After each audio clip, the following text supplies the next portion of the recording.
Сегодня в Чеченской Республике проходят два масштабных спортивных события. Международные соревнования по парашютному спорту и финал Кубка России. Ассаламу алейкум, добрый вечер, дорогие друзья. Это программа «Актуальная тема» на телеканале «Войнах». И главный судья соревнований, он же главный тренер сборной России по парашютному спорту Вадим Ниязов. Но хочу сразу заметить, дорогие друзья, наш разговор состоялся не в студии программы «Актуальная тема», а в Российском университете спецназа, на площадке, где спортсмены совершали свои прыжки. Да, иногда приходится менять сценарий программы, но только исходя из актуальности темы. Итак, смотрим.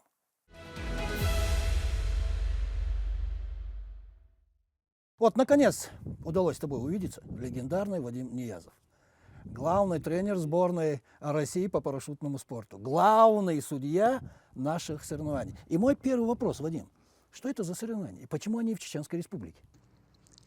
Ну вот уже третий год подряд здесь проводятся соревнования. И это уже третий год подряд финал Кубка России, посвященный памяти первого президента Чеченской Республики, героя России Ахмата Хаджи Кадырова. В 2014-2015 году здесь стал образовываться вот этот замечательный комплекс, Российский университет спецназа. В 2019 году здесь впервые прошли всероссийские соревнования. Это был чемпионат России по аэротрубным дисциплинам парашютного спорта. Здесь, в замечательной аэротрубе, глава республики, герой России Рамзан Ахматович Кадыров лично присутствовал при открытии этого объекта. И вот с этого времени был дан старт вот такому соревновательному соревновательной ежегодной традиции проводить здесь одни из самых крупных соревнований. И вот уже третий год подряд здесь проводятся соревнования по купольному пилотированию и по точности приземления. Здесь находится один из самых вообще технологичных и современных искусственных водоемов для дисциплины купольное пилотирование. В этом году он был дополнительно переоборудован по меняющимся современным правилам. Отличная погода, теплый прием, замечательная работа авиационных служб. Все это позволяет в конце сезона ведущим спортсменам мировым, российским, белорусам, это ведущие команды, собираться здесь в такой теплой обстановке и выяснять, кто же самый сильный. Выяснять. Выяснять, конечно. Все это победа не просто дается в любом виде спорта, а в парашютном спорте особенно. И мы присутствуем на финале Кубка России. Да, финал Кубка России сейчас проходит, и параллельно идут международные соревнования, приуроченные дню рождения президента Российской Федерации. И вот эти все соревнования у нас традиционно проходят первую неделю октября. Нам очень приятно, что в эту неделю здесь, в Чеченской Республике, большие праздники, День города Грозного, день рождения главы республики, день рождения отмечается президента Российской Федерации. Все вот это в комплексе создает такое хорошее соревновательное настроение при замечательной погоде. Если в центральной полосе уже погода испортилась, здесь тепло, и вот мы видим, спортсмены уже совершают свои прыжки.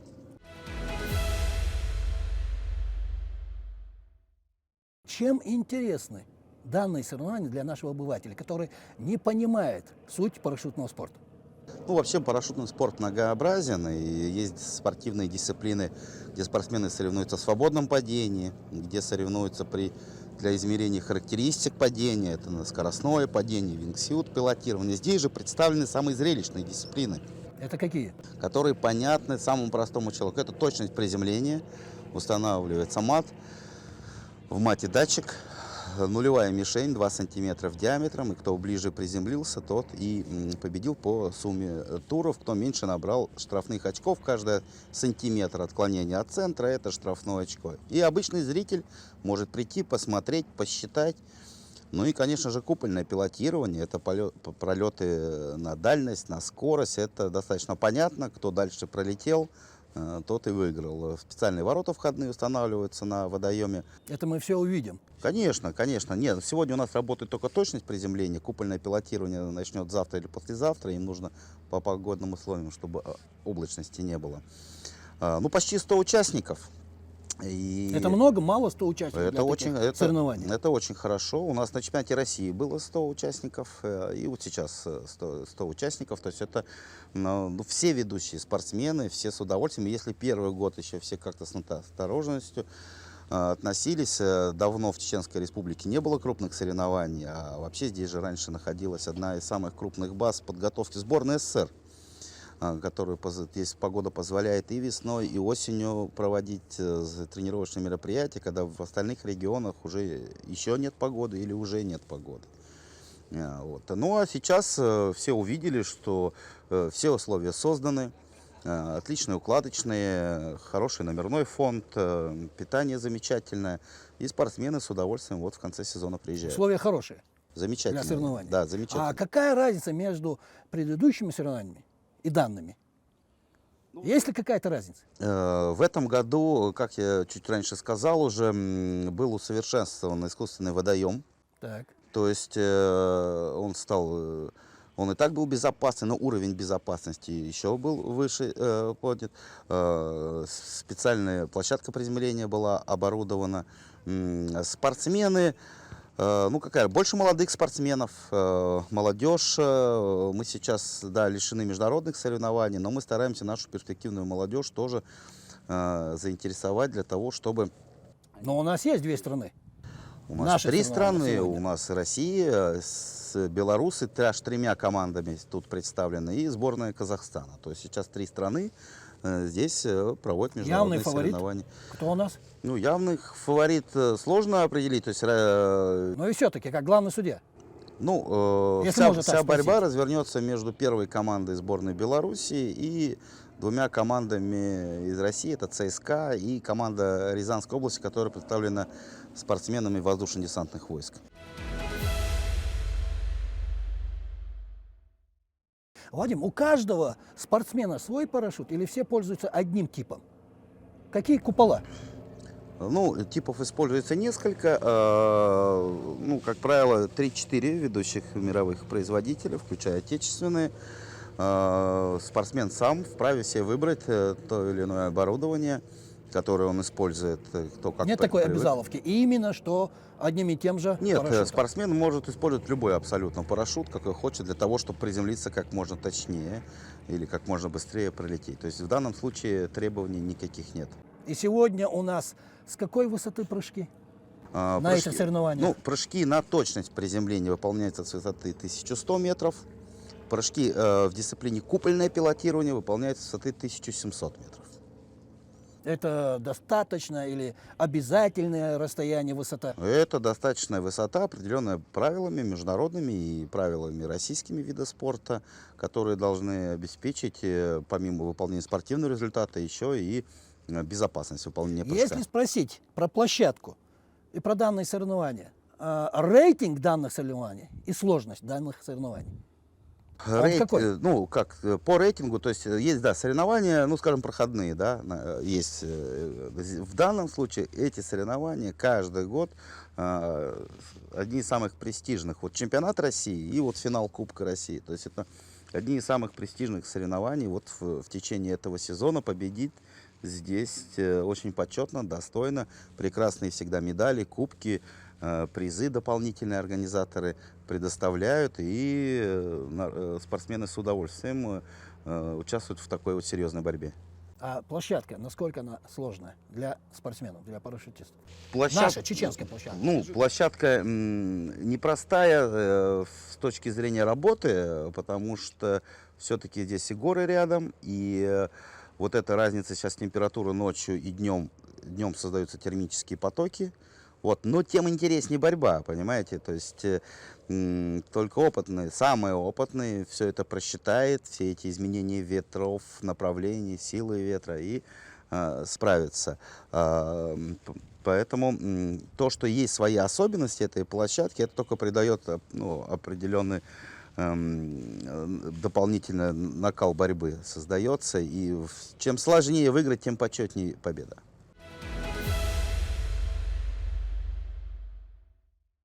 А как будет определяться победитель? По каким критериям? Как все это будет фиксироваться? Какая оценка будет выставляться? Как будет фиксироваться оценка? Ну вот давайте постепенно точность приземления. Так. Спортсмен прыгает 8 раундов, 8 туров, 8 прыжков. На каждом прыжке он набирает определенный... Это не в один день. Не в один день, конечно. Он набирает определенное количество сантиметров отклонения от центра мишени. И вот кто наберет меньше вот этих сантиметров, ну, допустим, за 8 прыжков, ну, я думаю, что чемпион отклонится там на 4-5 сантиметров в сумме 8 прыжков. То есть будут нулевые попадания или, допустим, 1-2 сантиметра отклонения в каком-то прыжке. Это точность приземления. Кто меньше набрал штрафных сантиметров, тот и победил. В дисциплине купольное пилотирование несколько упражнений, то есть несколько дисциплин. Это дальность, скорость и точность. В дальности кто пролетел дальше, в одном конкретном туре получает 100 баллов, 100%. Все остальные конкретно в этом туре спортсмены рейтингуются в процентном соотношении от 100-бального. Ну, давайте, если есть время, расскажу. Предположим, лидер прыгнул на 100 метров. Так. Значит, у него 100 баллов. Тот, кто прыгнул 80 метров, у него 80 баллов. Если лидер прыгнул на 200 метров, у него за тур 100 баллов также. Но тот, кто прыгнул на 80 метров, у него, соответственно, 40 баллов, потому что 80 это 40% от 200. То есть вот так. То есть лучший результат лидера считается 100%. Это значит в любом В каждом случае, раунде. электронная фиксация тоже есть? Безусловно. Ну, дисциплина на скорость вообще измеряется время прохождения коридора длиной 70 метров. Спортсмен должен пролететь как можно быстрее. Стоят лазерные датчики специальные, которые фиксируют вход и выход. И специальное устройство фиксирует время прохождения этого коридора. Дальность фиксируется примерно как прыжки в длину. Приземлился, рулеткой отмерили, сказали, какая дальность. И точность, это нужно набрать определенное количество баллов, чертя над волной поверхностью водой, пролетая над водой, и попасть как можно ближе к такому центральному боксу.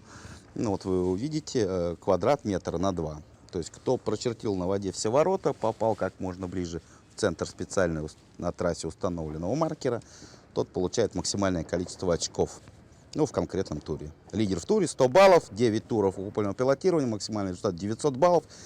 Правила парашютного спорта, конечно, может быть не такие простые, как в футболе. Кто забил, тот и выиграл. Но если немножко потратить времени, разобраться в них, это становится интересно. Вот поэтому мои вопросы к вам, исходя из этого, чтобы наши телезрители знали, что, как и почему. Парашютный спорт, он не новый в Чеченской Республике, но возрождается, можно сказать так. Или я не прав?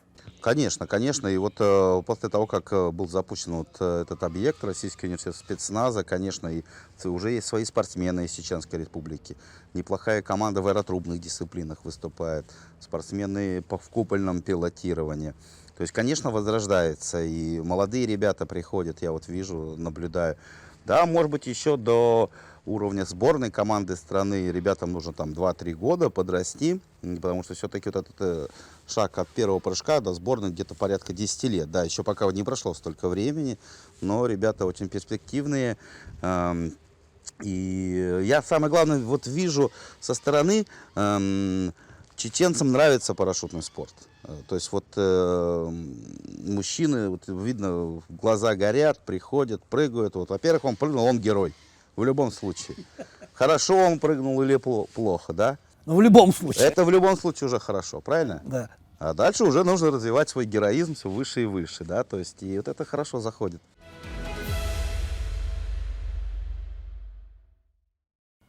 К сожалению, время нашего эфира заканчивается, и моих 2-3 таких вопроса. Вот судьи, они кто? Как это? Судьи тоже люди, да? Это понятно, откуда? Со всей страны сейчас здесь представители из Сибири у нас есть ребята, с Кемерово, с Новосибирска, с юга, тоже здесь с Северного Кавказа. У нас есть судья из Чеченской Республики, это мастер спорта Эсет Алиевна Махаури, которая в советское время защищала честь Чеченской Республики на самых высоких соревнованиях, на чемпионатах СССР.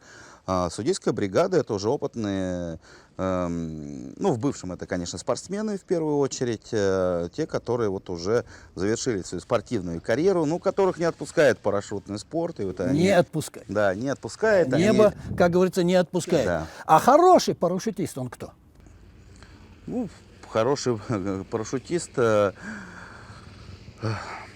Ну и вообще не бывает плохих парашютистов. Все парашютисты хорошие. Хорошие. Да. Но есть такое мнение, прошу прощения, если это вам не понравится, что хороший, знаменитый парашютист – это камикадзе. Вот как вы к такому мнению относитесь? Что Не бы вы знаю, я сказали? первый раз слышу такое. Вообще парашютисты, они достаточно расчетливые люди. И никто никогда специально не идет там что-то делать там сверхрискованно. Любой риск оправдан, мало того, он просчитан. И да, бывает, конечно, во всем, ну, в мире и у нас в стране случаи, ну, это неопытный парашютист, это вот молодежь, которая хочет показать, что они уже все умеют. И вот это вот может быть нашим молодым зрителям, Вот. что не надо, ну как там, я не знаю, потому что у них есть как сказать, там буксовать, газовать, да, то есть нужно все делать в меру, то есть нужно вовремя ощутить, на что ты способен. Переоценивать свои силы нельзя. Нужно делать то, что ты контролируешь. То, что ты не контролируешь, делать не надо. Это независимо в парашютном спорте или там вождении автомобиля или еще в какой-то сфере деятельности. Это ты контролируешь, всегда можешь вовремя принять решение, остановиться, поменять ход действий. Тогда делай. Если ты не можешь, ну тогда научись.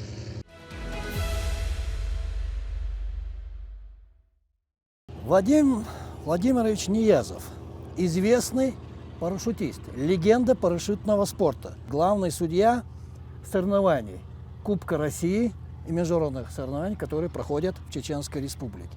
Вот что думает легендарный Вадим Ниязов о современном парашютном спорте, о развитии современного парашютного спорта? Парашютный спорт уже почти 100 лет вообще парашютизму в стране, в нашей. Чемпионаты мира проходят с 1956 года. И, конечно, он никогда не стоит на месте. И даже сейчас появляются новые дисциплины. Появляются новые вообще направления, видения, новые приборы измерения, новые материалы для изготовления парашюта. То есть это, я уже приводил пример, футбол, да, если есть виды спорта, где все достаточно уже там 100 лет назад устаканилось, да, и то новшество приводится, там видеосистемы, видеоконтроль и все остальное. Парашютный спорт развивается. Молодежи, безусловно, это просто за уши не оттащишь. Сейчас наступает тот период, был, конечно, провал, что от советского времени вот до нынешнего, что у молодежи не было возможности заниматься. Сейчас при поддержке Министерства спорта Российской Федерации, в первую очередь поддержке региональных властей, региональных министерств, создаются спортшколы и отделения, где дети занимаются в спортшколах за счет региональных бюджетов. И я очень надеюсь, что и в Чеченской Республике откроется своя детско-юношеская школа или отделение в уже существующей школе. Вот уже все к этому есть, то есть уже есть база, есть оборудование, есть специалисты, которые подготовили здесь, то есть не надо никого привозить. Поэтому парашютный спорт идет семимильными шагами, 39 спортивных дисциплин. У нас только в сборной больше 200 человек, чтобы во всех дисциплинах.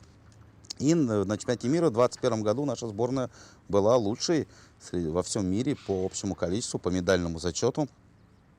И мы сейчас не теряем надежды, тренируемся, и мы в любой момент готовы выступить и победить любого. Спасибо. Спасибо, что ответили на наши вопросы, высказали свое мнение, приняли нас, несмотря на свою занятость, несмотря на сегодняшние прыжки. Еще раз вам спасибо. Спасибо вам, Фламарий.